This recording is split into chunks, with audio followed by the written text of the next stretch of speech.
WWE kind of come calling for you. Don't know whether that's going to happen with anyone else, but we will see. Matt, of course, over the weekend, my Facebook was filled up with stuff on Flow Sports. Of course, they aired a wrestling show, and of course, it featured a lot of guys. And interestingly, of course, Broken Matt was involved, and under the character Broken Matt, I might add, at least in the sense of that was his name that night, and he certainly come out with that kind of gimmick, although he probably wasn't dressed up as much. But what do you make of that, Matt? Because it's interesting, isn't it? I mean, WWE have allowed the Hardys to finish off their bookings that they already had, and they're going to let them honour them, which is good.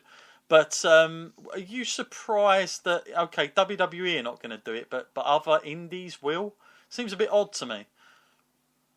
Yeah, it is really strange actually, because if WWE could do this, I'm sure I'm like a lot of fans out there, I would really appreciate them actually pushing forward with his broken kind of gimmick, because that is the thing that's changed Matt's character. I mean, the Hardy Boys were good, but that's a long time ago now, and that nostalgic buzz can only last so long. But everything he was doing in his broken gimmick was new and it was fresh, and everyone was really into it. So I just not too sure there's much left in the original Hardy Boys. And the fact that WWE are out there letting them do it on the indies, I'm not sure whether that's them just holding their hands up and saying, well, this is not us, like, no responsibility for this. But keeping that also, at the same time, that little flicker of hope alive, that they're not just saying that they can't do it. So perhaps there is room for them to, acquire this broken gimmick that he has in their own way, like maybe they can bring it in their own kind of story. Perhaps there is room for that way you can probably maximise your time with the Hardys, get this like little stint out the way of their nostalgic of how they used to be, and then perhaps WWE can tell us in their own way how he became broken. Yeah, and I suppose the only positive thing coming out of that is the fact that, legally, there's, obviously Matt's using that character, so they've got they can't be too pressed on that now, like the whole legal thing. Obviously, there must be some leverage there because he's using it on the indie circuit.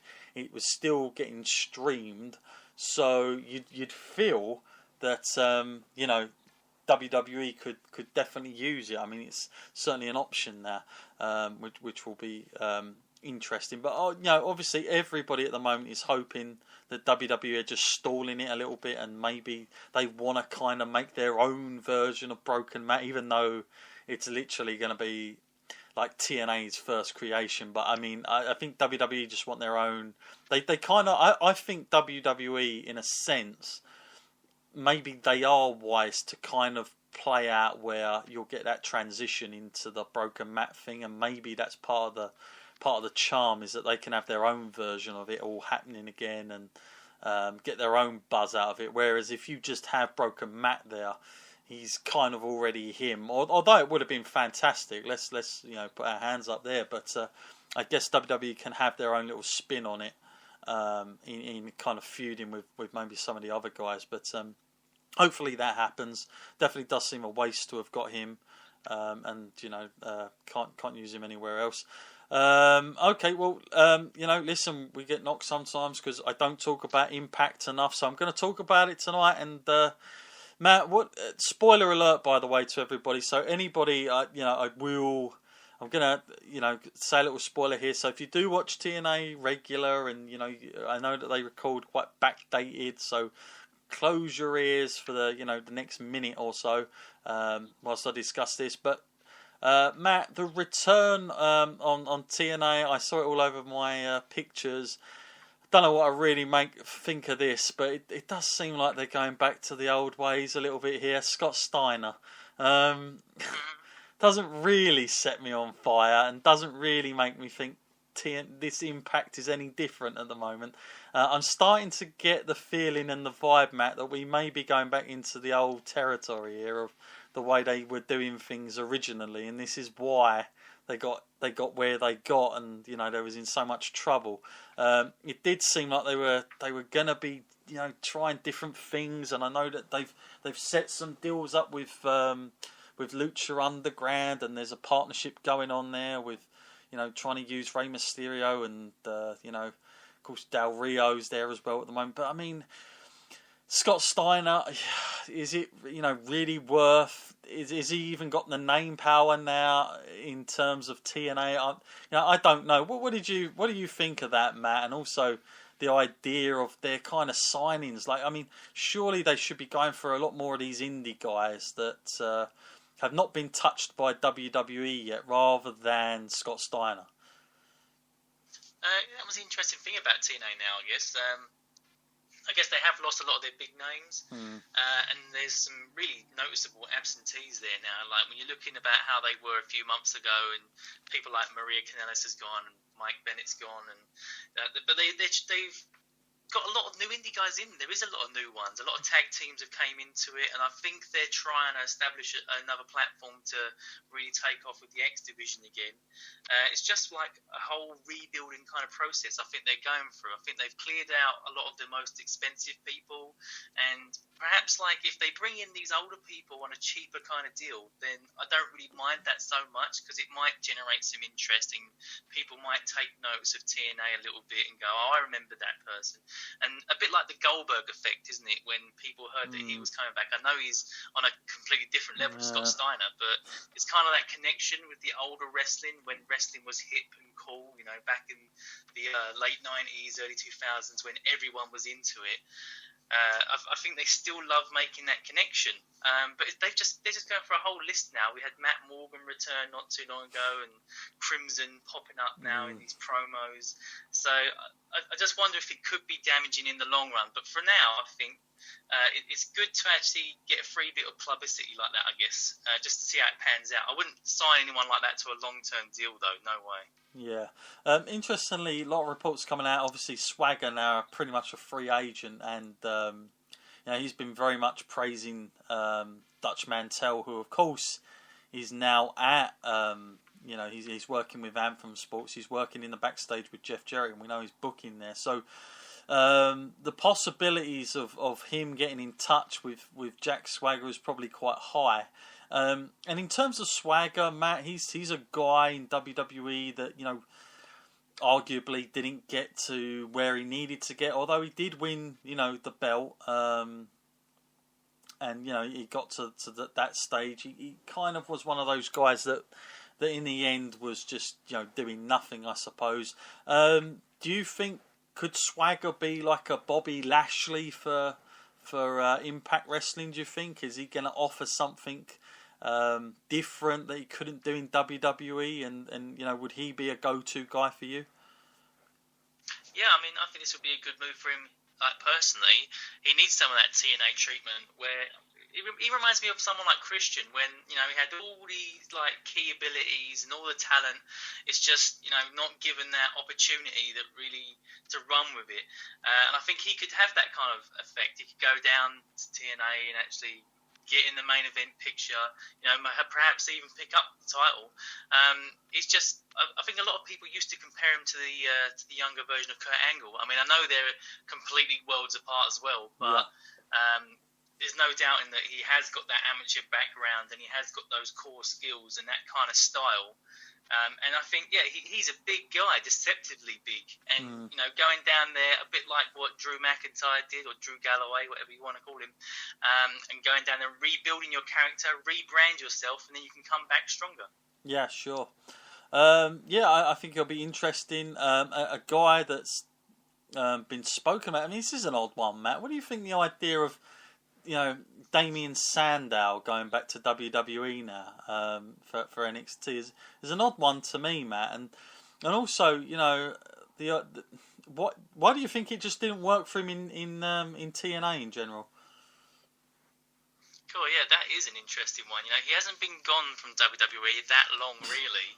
And his stint in TNA, okay, first of all, it looked like they were going to make a big deal out of this guy. But then they had him wearing makeup and singing, and it was almost worse than what he had at WWE.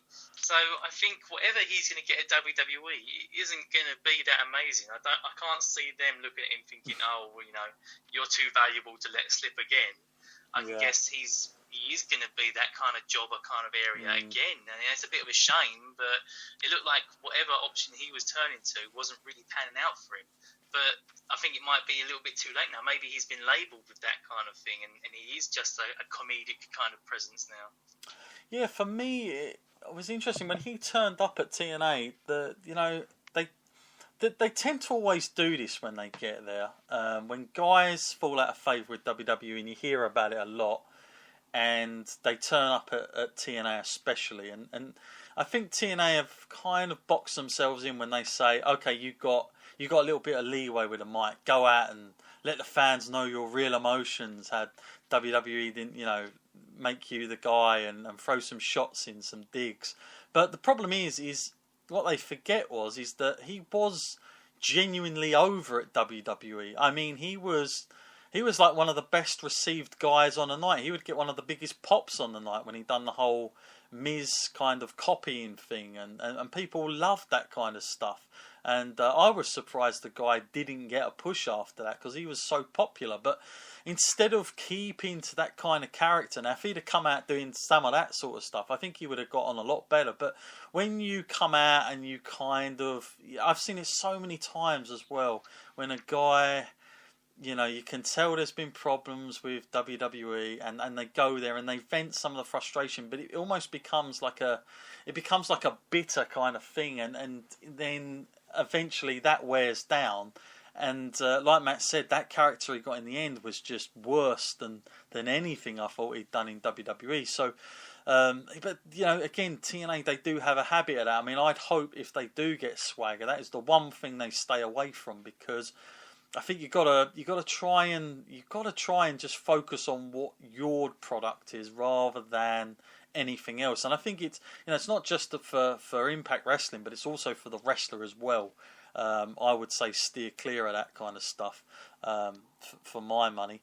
Matt, of course, we're coming up to we're going to be coming up to Payback, of course, and the card is very very strange because let's face it, some of this was done I suppose it was in the making pre-draft, and God knows what happened there. But it's been very interesting. This whole House of Horrors match, Matt, which I don't know how I feel about it, quite frankly, because I just don't know what they're going to come up with. But I don't know if you noticed, Matt, but they had a I might have mentioned this last week, I can't remember if I did, but they had a poll up, Matt, of what fans what you want to see in the House of Horrors, which made me think, Matt, does WWE even know what it is?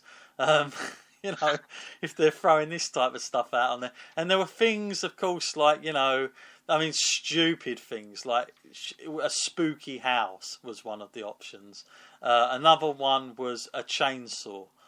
And another one was bugs. Do you want to see bugs? And I thought, oh my God, I know exactly the way this is going to go. Oh, and here's another thing as well, Matt. I don't know if you heard this. I got this through on an email as well, and they said, how do you feel about music played through a match? And of course at the bottom it was House of Horrors, like as if they were going to do some kind of spooky overlapping music, like a score to it. And I just thought, what kind of presentation am I to expect from this? Especially considering the whole WrestleMania match. Matt, have you got any predictions or any idea at all of what we should be preparing ourselves for in this one? For me, after what we saw at WrestleMania with the projector and everything, it just makes me wonder if, like, the person who was throwing that idea out there has other ideas, and he was like, yeah, you sort of took half of my idea, that's why it didn't go down so well. I didn't want a projection of bugs, I wanted real bugs, It's going to make me wonder if they're just going to start doing it like something like what we have, like I'm a Celebrity, just start getting them to chuck bugs over each other and stuff. It's going to be a bit cringy, I think, in parts, because this is sounding very, very gimmicky. And I was hoping it wouldn't. I was hoping when they said House of Horrors, it might be something new and something to actually mark on a calendar. A bit like when we first ever heard the words Hell in a Cell, you know, like there was a time when people would have gone, what is that, you know? I don't know much about this match. And WWE should be trying to recreate these kind of things. They should be introducing new